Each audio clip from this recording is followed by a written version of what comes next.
नमस्कार दोस्तों, मैं हूं उमेश चंद्र। आप सभी का मगन क्लास में स्वागत है। आपका अपना क्लास मगन क्लास आज लेकर आया है एलसीएम और एचसीएफ, जो बहुत ही इम्पॉर्टेंट होता है परीक्षा की दृष्टि से। आइए दोस्तों, हम आपको पढ़ाते हैं एलसीएम और एचसीएफ, इन दोनों में अंतर क्या है, इसको लगाएंगे कैसे। आज हम इसको बहुत ही विस्तार तरीके से पढ़ाएंगे। इससे पहले हम संख्या पद्धति को समाप्त कर चुके हैं। आइए एलसीएम और एचसीएफ ये इसमें डिफरेंस देखते हैं और इसको लगाना कैसे है इसके बारे में लगाते हैं। जैसे कहने के लिए तो कह दिया जाता है कि एलसीएम एलसीएम एलसीएम और एचसीएफ, एलसीएम और एचसीएफ इसका मतलब क्या होता है। इसका मतलब देख लीजिए क्या होता है। एलसीएम को आप जो है फुल फॉर्म एलसीएम का होता है लोवेस्ट लोवेस्ट कॉमन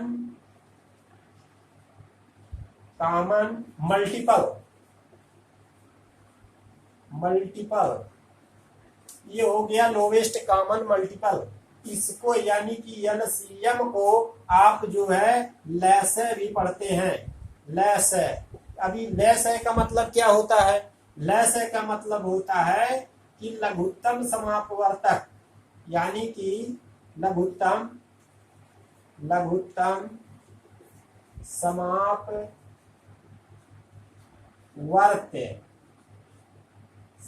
लघुत्तम समापवर्त, ये इसका एलसीएम का मतलब होता है। यानी कि एलसीएम का मतलब हो गया यानी कि लघुत्तम समापवर्त। अब देखिए ये एलसीएम यानी लोवेस्ट कॉमन मल्टीपल, ये लोवेस्ट कॉमन मल्टीपल। अब इसके बाद देखते हैं एचसीएफ का क्या मतलब होता है। एचसीएफ, ये एचसीएफ का जो फुल फॉर्म होता है वो होता है हाईएस्ट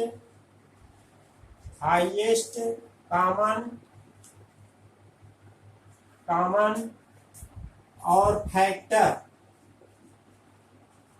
यानी कि हाईएस्ट कॉमन फैक्टर। ये एचसीएफ का मतलब होता है हाईएस्ट कॉमन फैक्टर। इसको शॉर्टकट में आप क्या कहते हैं कि मैसे कहते हैं। मैसे का मतलब होता है महत्तम समापवर्त। अब देखिए इन दोनों में अंतर है। ये वर्त है समापवर्त और ये है समापवर्तक। इन दोनों में अंतर होता है। अब कहीं कहीं ये पूछ दिया जाए कि समापवर्त क्या है, तो समापवर्त का मतलब होता है मल्टीपल यानी कि गुणा, और ये जो है समापवर्तक कह दिया जाए तो समापवर्तक का मतलब होता है कॉमन। तो इन दोनों में अंतर होता है। तो आइए इसको देखते हैं, देख लीजिए ध्यान से। इसको लस है यानी कि लघुत्तम समापवर्त पढ़ते हैं, इसको मैस है यानी कि महत्तम समापवर्तक पढ़ते हैं, और इसको हाईएस्ट कॉमन फैक्टर और एलसीएम को लोवेस्ट कॉमन मल्टीपल पढ़ते हैं। आइए दोस्तों इससे क्वेश्चन को हम सॉल्व करते हैं कि ये जैसे निकाला जाए, कह दिया जाए महत्तम समापवर्तक और लघुत्तम समापवर्तक निकालने का तरीका क्या है। पहले हम आइए इसको हम बता देते हैं। जैसे कह दिया जाए कि 9, 12 और 15, 9, 12, 15, ये 9, 12, 15 का एलसीएम ज्ञात कीजिए, लघुत्तम ज्ञात कीजिए। लैस है कितना होगा, तो यानी कि 9, 12, 15 का एलसीएम कितना होगा, तो इसके बारे में देखिए। तो 9, 12, 15 का एलसीएम कैसे ज्ञात करते हैं, तो लिखते हैं 9, 12 और 15, ऐसे लिख करके इसको काटते हैं। कितने से कटेगा, 3 से। तो 3 3 का 9, ये 3 4 12, 3 5 15, इस तरह से काटते हैं। अब देखिए कितने से कटने वाला है, फिर 3 से काटिए तो 3 एक कम, फिर ये 4 नहीं कटेगा उतार लेते हैं, 5 भी नहीं कटेगा उतार लेते हैं। अब चलिए 2 से काट देते हैं, 2 एक कम, 2 दूनी, और ये 5 नहीं कटेगा उतार लेंगे। पुनः 2 से काटेंगे, 1 और ये 5 नहीं कटेगा, पुनः 5 से काट देंगे, सब जगह 1 हो गया। यानी जब तक 1 ना आए तब तक आप काटते चले जाएंगे। अब देखिए इसका लस कैसे ज्ञात करेंगे, तो लिखेंगे 3 गुणे 3 गुणे 2 गुणे 2 गुणे 5। तो यह कितना हो जाएगा, ये हो जाएगा 3 3 का 9 दुनी 18, 18 दहिया में 180, यानी कि इसका जो एलसीएम होगा वो हो जाएगा 180। इसका एलसीएम आ गया। अब इसका महत्तम समापवर्तक कैसे ज्ञात करते हैं, तो मैस है, देखिए कैसे ज्ञात करेंगे कि मैस है ज्ञात करने के लिए यानी कि ऐसा जो है फैक्टर जो यह तीनों में निकले। अब जैसे देख लीजिए यहाँ पे आपका दिखाई पड़ रहा है, जैसे आपका, चलिए मिटा करके लिखते हैं, ये एलसीएम आपका हो गया कितना 180, 9 12 15 का एलसीएम आपने निकाला 180 हो गया। अब इसी का मैसे हम ज्ञात कर रहे हैं यानी कि महत्तम समापवर्तक ज्ञात करते हैं, तब इसको कैसे ज्ञात किया जाएगा आइए देखते हैं। अब देखिए यहाँ पर आपका जब ये आप 3 से काटे एक बार तो ये 3 से कट गया। चलिए देखिए ध्यान से, 1 मिनट इसको जरा मिटा दे बढ़िया से।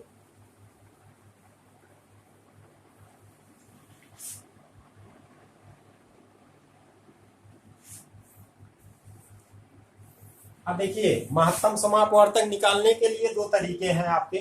पहला तरीका तो यही है, जिस तरह से आपने एलसीएम ज्ञात किया यानी कि लघुत्तम समापवर्तक ज्ञात किया, उसी तरह से महत्तम समापवर्तक ज्ञात कर सकते हैं। कैसे ज्ञात कर सकते हैं, जैसे मान लीजिए अब यहाँ हमें निकालना क्या है, महत्तम समापवर्तक निकालना है। ये एलसीएम तो हम निकाल चुके हैं, अब चलिए महत्तम समापवर्तक निकालने के लिए हम निकालते हैं। इसका 2 तरीका आप लगाएंगे। पहला तरीका कि जैसे एलसीएम आपने ज्ञात किया उसी तरह काटिए, ये 3 से काटेंगे तो ये 3 3 का 9 कट जाएगा और 3 चौक 12 कट जाएगा, 3 5 15 कट जाएगा। अब देखिए यहाँ पे कोई ऐसा जो है व्यंजन नहीं है, यानी कोई ऐसा अक्षर नहीं है, कोई संख्या नहीं है जो एक ही संख्या से तीनों में कट जाए, तो इसलिए यहीं पे स्टॉप कर देंगे। यानी कि इसका मैसेज आ गया कितना, केवल 3 आ गया, इसका मैसेज 3 आ गया, यानी महत्तम समापवर्तक 3 आया।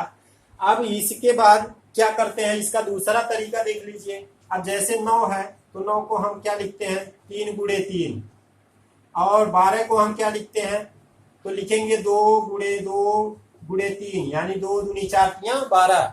अब इसके बाद 15 को आप लिखिए तो 15 को लिखेंगे 3 5 15, 3 5 15। अब तो देखिए इसमें जो है तीनों में ऐसी कौन सी अंक है जो तीनों में हो, जो तीनों में मिलता है वही इसका जो है मैसेज होता है। जैसे देख लीजिए यहाँ पे 3 ये ऊपर 9 वाले में भी है, यहाँ पे 3 ये 12 वाले में भी है, यहाँ पे 3 ये 15 वाले में भी है, यानी कि इसका जो मैसेज होगा वो सिर्फ जो तीनों में मिलता है वही इसका मैसेज होता है, यानी कि इसका मैसेज 3 आ गया। तो देखिए मैसेज इस तरह से भी आप निकाल सकते हैं और इस तरह से भी निकाल सकते हैं, ये दोनों तरीका है मैसेज निकालने का। आइए पुनः एक बार देख लेते हैं एलसीएम, क्योंकि ये अक्सर पूछ लिए जाते हैं, जनरली तौर पर पूछ लिया जाता है एलसीएम और एचसीएफ का फुल फॉर्म बताइए। तो ये एलसीएम का मतलब होता है लोवेस्ट कॉमन मल्टीपल, और इसको लैसे शॉर्टकट में लैसे लिखते हैं। लैसे का मतलब होता है लघुत्तम समापवर्त्य, यहाँ पे वर्त्य होता है। और यहाँ पे आते हैं एचसीएफ का मतलब होता है हाईएस्ट कॉमन फैक्टर, और इसको मैसे कहते हैं, और मैसे का मतलब होता है महत्तम समापवर्तक।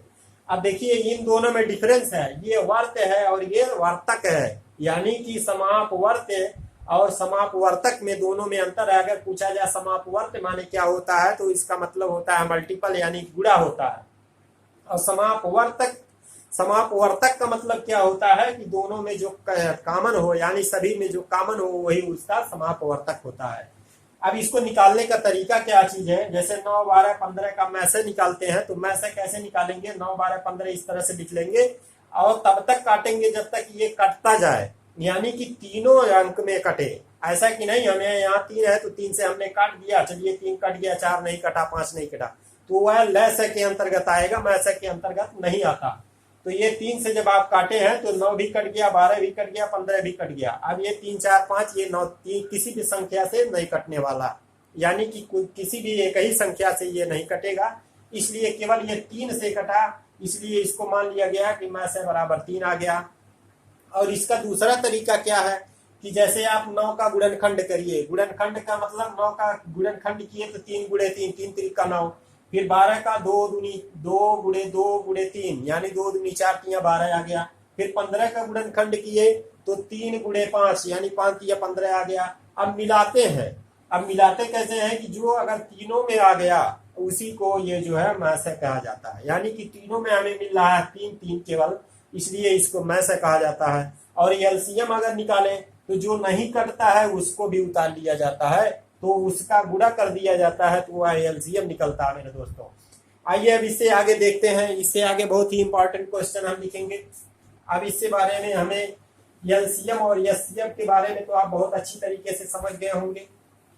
अब आपका जो है ज्यादा समय नहीं व्यतीत होगा, क्योंकि हमें मेन जो है हमें चैप्टर को समझाना था, तो हमने आपको चैप्टर के बारे में बता दिया कि एलसीएम और एचसीएफ होता क्या चीज है।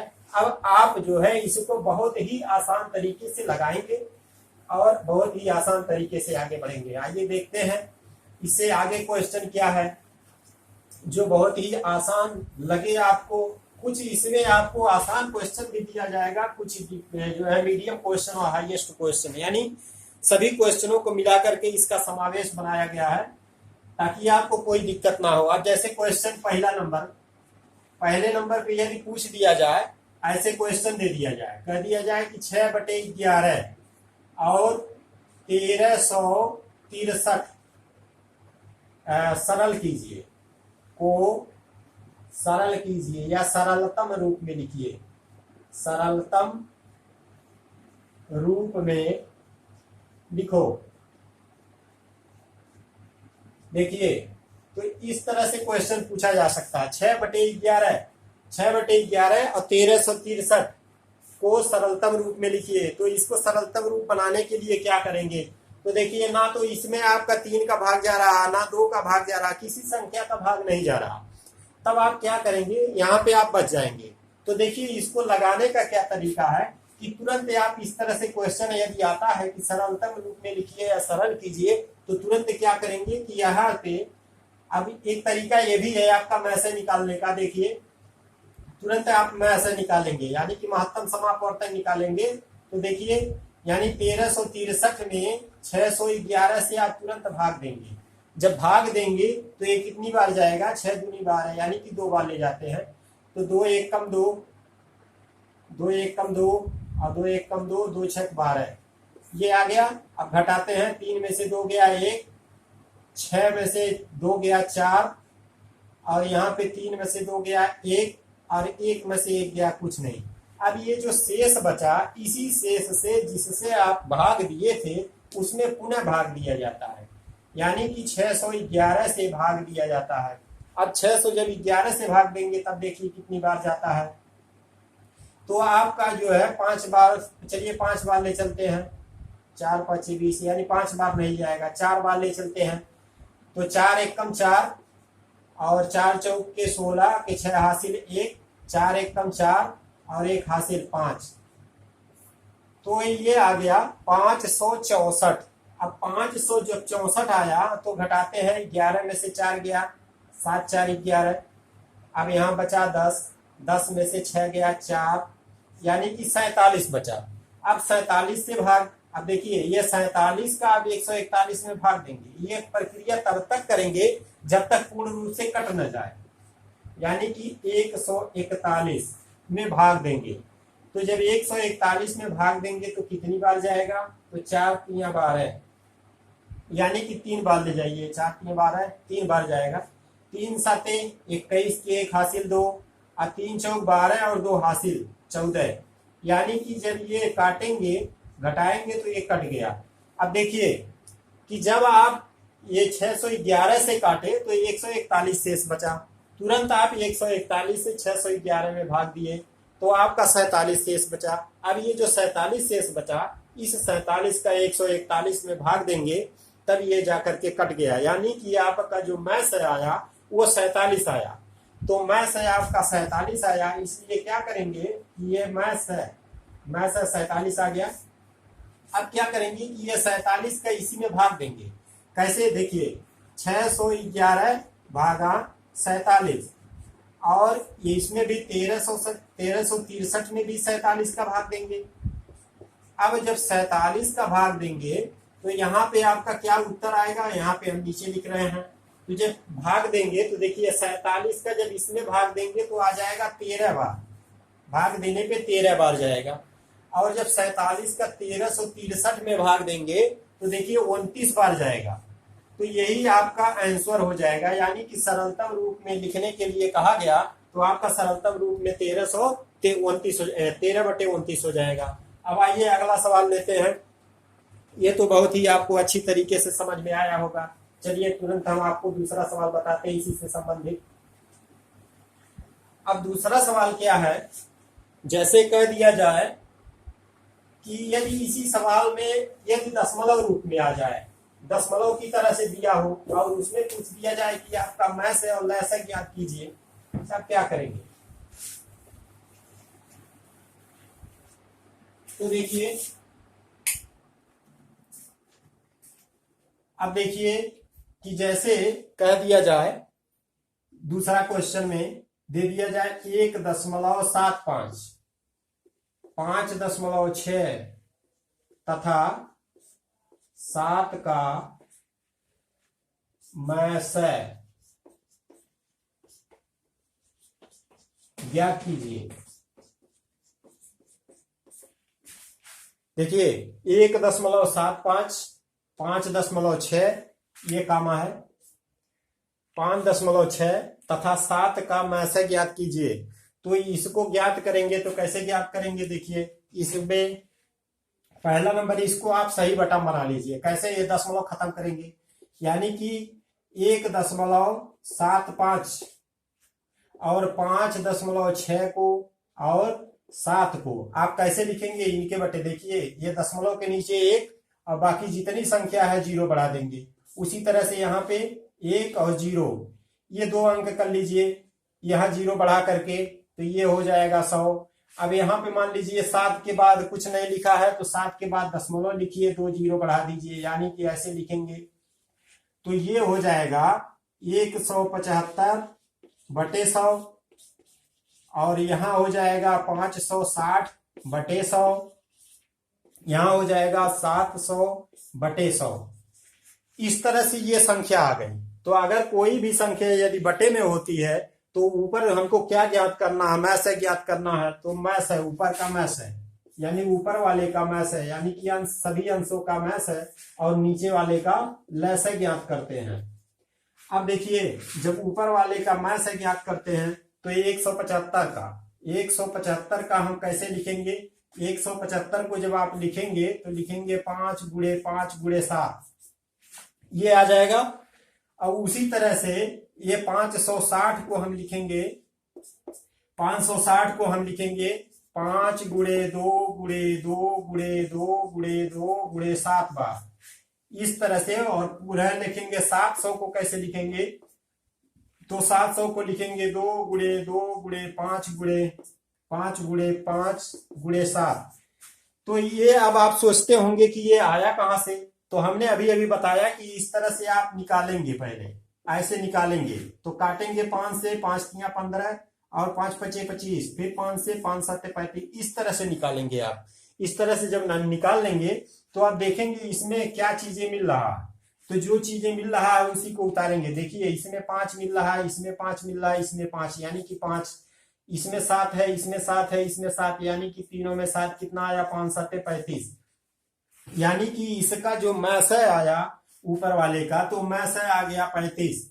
तो यहाँ पे लिख देंगे 35/100, यहाँ आ जाएगा 35/100।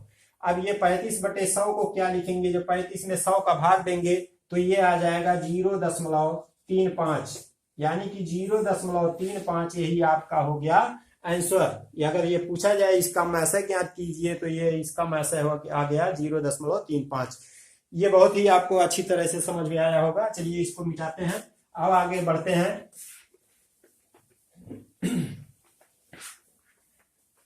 अब अगला क्वेश्चन आपको हमने बता दिया कि बटे में हो तो पहले जो पूछा जाए एलसीएम पूछा जाए, तो एलसीएम यानी कि एलसीएम ऊपर लिखेंगे और महत्तम समापवर्तक पूछा जाए तो महत्तम समापवर्तक ऊपर लिखेंगे, यानी कि जो आपका क्वेश्चन होगा वही आपका क्वेश्चन ऊपर लिखा जाएगा।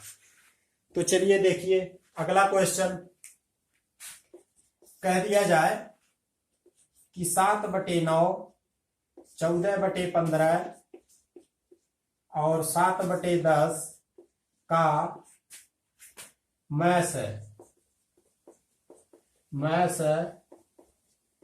ज्ञात कीजिए।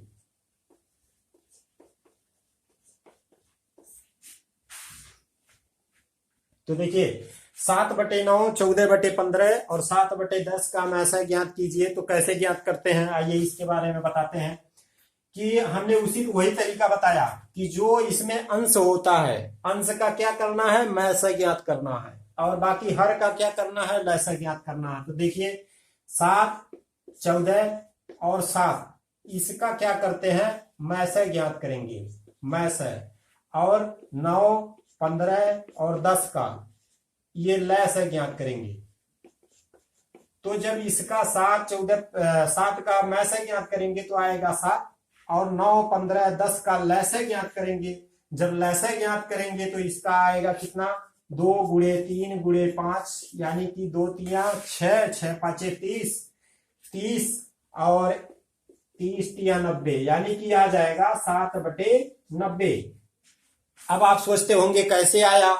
अब देखिए कि 9, 15, 10 इसका हम लैसा ज्ञात कर रहे हैं। तो 3 से काट लीजिए पहले, 3 3 का 9 और 3 5 15, ये 10 नहीं कटेगा।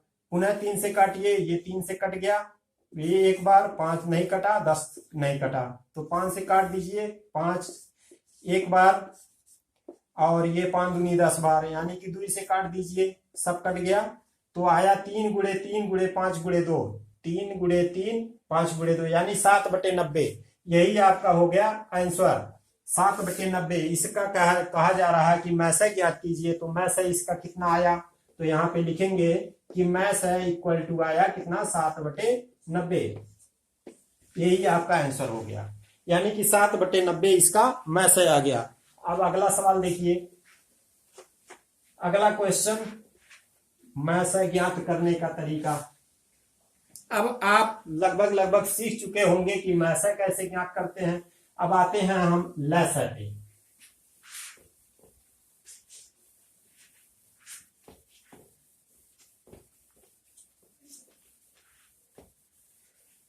अब हम लैसा ज्ञात करते हैं, लैसा पे आते हैं कि लैसा ज्ञात कैसे किया जाए। अब लैसा ज्ञात कैसे करेंगे, चलिए देखिए। लैसा के लिए हम क्वेश्चन लेते हैं, ये मेरे ख्याल से 5वां क्वेश्चन होगा। लैसा ज्ञात करेंगे कैसे, कि कह दिया जाए 24, 36, 40 का लैसा, लैसा ज्ञात कीजिए।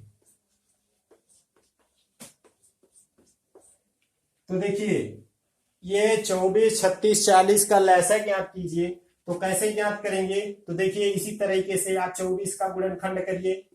तो जब 24 का गुणनखंड करेंगे तो कैसे निकालेंगे, आइए देखते हैं। 24 का गुणनखंड तो आ जाएगा, 2 से काटेंगे तो ये बार जाएगा 12 बार, 2 से काटेंगे 6 बार, 2 से काटेंगे 3 बार, फिर 3 से काटेंगे 1 बार। अब 36 का निकालिए, चलिए 2 से काटते हैं, 18 दूनी 36, फिर 2 से काटेंगे 9, फिर 3 से काट दिए 3 बार, 3 से काटे 1 बार, फिर 40 को काटिए, 2 से काटेंगे 20 बार, यानी कि 2 से काटेंगे 10 आ जाएगा, 2 से काटेंगे 5 आ जाएगा, 5 से काट दीजिए 1 आ जाएगा। यानी कि आपका आ गया 24 का गुणनखंड कितना आया, 2 गुणे 2 गुणे 2 गुणे 3। और फिर कितने का, 36 का गुणनखंड कितने आया, 2 गुणे 2 गुणे 3 गुणे 3। और पुनः 40 का गुणनखंड कितना आया, तो आ गया 2 गुणे 2 गुणे 2 गुणे 5। तो इस तरह से आपका आ गया लैसा। अब लैसा कैसे ज्ञात करते हैं इसके बारे में देख लीजिए। तो जब लैसा ज्ञात करते हैं तो इसमें जो मिलता है उसको तो लिखेंगे, जैसे ये 2 2 2 मिला यानी कि 2 आया, फिर ये 2 2 मिला 2 आया, फिर यहाँ पे 2 2 नहीं मिला तीनों में तब भी लिखा गया, फिर ये 3 3 2 मिल गया तो ये 3 बार लिखा गया, फिर इसके बाद 5 नहीं मिला वो भी लिखा गया। यानी कि 2 गुणे 2 गुणे 2 और फिर एक बार 3 फिर 5 और एक 3 बीच में बचा है इसका भी। यानी कि जब आप इसका गुणा करेंगे 2 दूनी 4 दूनी 8, 8 तिरिक 24 और 24 में जब 15 का गुणा करेंगे तो 24 में जब 15 का गुणा करेंगे तो आ जाएगा कितना, 360।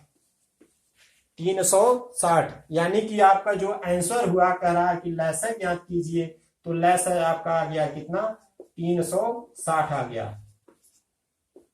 ये आ गया लैसा आपका 360 आ गया, यही आपका आंसर हो गया।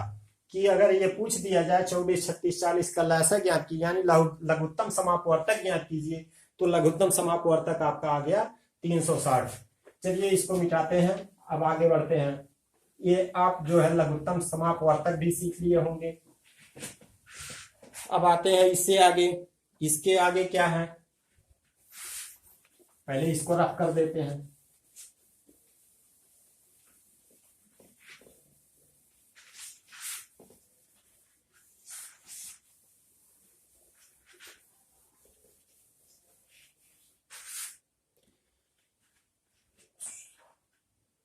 अब देखिए इस तरह से हमने साधारण रूप में बताया। अब इसको यदि हम बटे में लिखें तो बटे में हमें कैसे ज्ञात करना है, जैसे हम आप मैसा निकाले हैं उसी तरह से लैसा निकालते हैं। चलिए एक एग्जांपल देते हैं, जैसे मान लिया जाए, कह दिया जाए, ये 6वां क्वेश्चन, कह दिया जाए 1/3 और 2/9, 5/6 और कह दिया जाए 4/27। इसका कह दिया जाए का लैस है, यानी कि लघुत्तम समापवर्तक ज्ञात कीजिए। तो चलिए देखिए, यानी कि 1/3, 2/9, 5/6, 4/27 का लघुत्तम समापवर्तक ज्ञात कीजिए। तो कैसे ज्ञात करेंगे, तो यहां पे लिखेंगे 1, 2, 5 और 4 का लैसा ज्ञात करेंगे, लघुत्तम समापवर्तक ज्ञात करेंगे। और ये नीचे वाले का, तो हमने आपको एक ही तरीका बताया, क्या बताया कि जो भी यहां पूछा जाए उसका ऊपर लिखते हैं। जैसे ल से पूछा जाए तो लघुत्तम समापवर्तक ऊपर लिखेंगे, और अगर म से पूछा जाए तो महत्तम समापवर्तक पहले निकालेंगे, यानी कि जो पूछा जाए वही आपका ऊपर रहेगा। तो 3, 9, 6 और 27 इसका क्या करना है, का मैसे ज्ञात करना, इसका मैसे ज्ञात करना। अब देखिए इसका जब मैसे ज्ञात करना है तो कैसे ज्ञात करेंगे, अब इसका 1, 2, 5, 4 यानी कि इसमें जो है लैसा ज्ञात करना है, तो लैसा कैसे ज्ञात करेंगे, तो देखिए ये 2 से, यानी कि 1, 2, 5, 4 का लैसा ज्ञात कर लीजिए। चलिए 2 से काटते हैं, 1, 5 नहीं कटा, 2, फिर 2 से काटते हैं, 1, 1, 5 नहीं कटेगा, फिर 5 से काट देंगे, सब कट गया। यानी कि 2 × 2 × 5, यानी कि 2 × 2 × 5 बटे इसका मैसे ज्ञात करेंगे। तो देखिए यहां भी 3 है, यहां भी 3 मिलेगा, यहां भी 3, यानी कि इसका मैसे आ गया 3। तो इसको लिखेंगे 2 दूनी 4 5 20, यानी कि 20/3 इसका हो गया क्या चीज, इसका यानी कि लैस है ज्ञात करना था हमको, तो लैस आया 20/3, यानी कि 20/3 इसका लघुत्तम समापवर्तक हो गया। अगर बटे में दिया रहे तो उसका इसी तरह से लघुत्तम समापवर्तक ज्ञात करते हैं। अब दशमलव, यदि यही संख्या है तो दशमलव दे दिया जाए तब कैसे ज्ञात करेंगे, आइए इसको मिटा लेते हैं। चलिए अगर लघुत्तम समापवर्तक ज्ञात करने के लिए यदि वही संख्या दशमलव में दिया हो तब आप क्या करेंगे, दशमलव में ज्ञात कैसे करेंगे। चलिए हम बहुत ही बारीकी तरीके से आपको बहुत ही आसान तरीके से बताएंगे। केवल आप मेरे वीडियो को आप देखते जाइए, ध्यानपूर्वक नोट्स बनाते जाइए, बराबर पढ़ते रहिए, रेगुलर दोहराते रहिए, जरूर आपको ये जो है आसान लगने लगेगा। आइए देखते हैं, 1.08 और 0.36 तथा 0.9 का लैस है।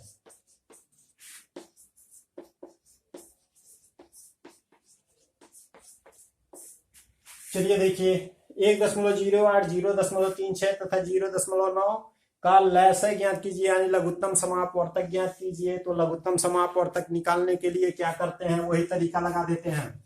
जैसे 1.08, इसके जहां दशमलव लिखा हो 1 लिख करके बाकी 0, फिर यहाँ पे क्या करेंगे 0.36 लिख करके दशमलव नीचे 1, 2 0, फिर क्या करेंगे 0.9 लिखा है तो यहाँ पे 1 लिखेंगे और 1 0, चलिए 1 0 और बढ़ा देते हैं ऊपर, इसलिए यहाँ पे 2 0।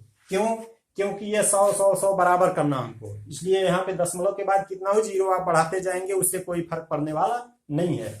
अब आते हैं दशमलव खत्म कर लीजिए, यानी कि 108/100 और पुनः हो जाएगा यानी 36/100 और यहाँ हो जाएगा 90/100।